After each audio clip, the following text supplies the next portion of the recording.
اب جھوٹ اور نفاق میں کیا فرق کریں گے ہم؟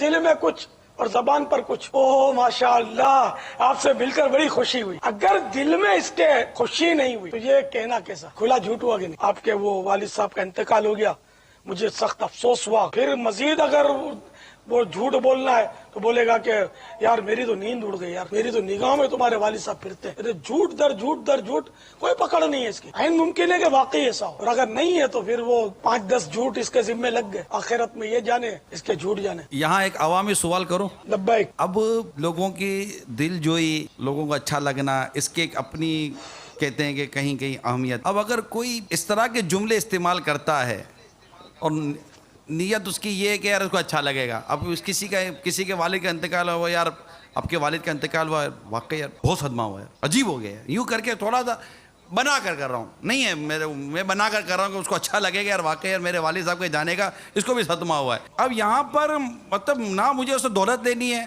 نہ اس سے مجھے منصب لینا ہے، نہ مجھے اس سے کوئی جائیداد لینی ہے، وہ تو کچھ بھی نہیں لینا ہے مجھے اس سے. نارملی طور پر یہ اگر اس کے ساتھ میں اس کی خوشی میں کو 2 جملے زیادہ بول دوں گا، اس کے غم میں کو 2 جملے زیادہ بول دوں گا تو اس کو اچھا لگے گا.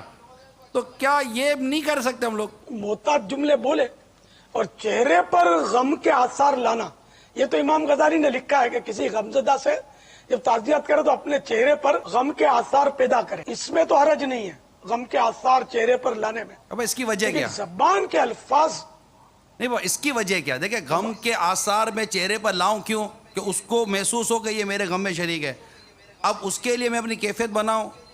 مطلب غم کے آثار نہیں آ رہے میرے چہرے پر، لیکن مجھے اس کے سامنے، کیونکہ اس کے والد کا انتقال ہو گیا، اس کے مطلب کہ نومولود بچے کا انتقال ہو گیا.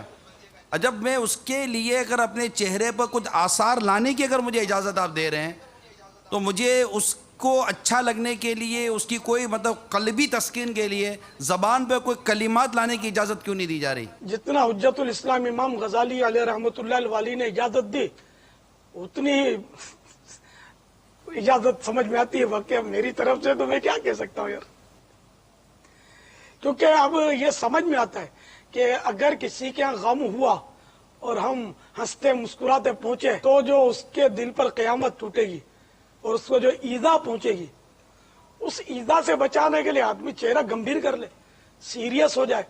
رونے کا نہیں لکھا کہ پھو پھو پھو پھو کر کے رونا شروع کر دے، یہ نہیں لکھا کہ یہ تو بھی ڈرامہ ہو جائے گا.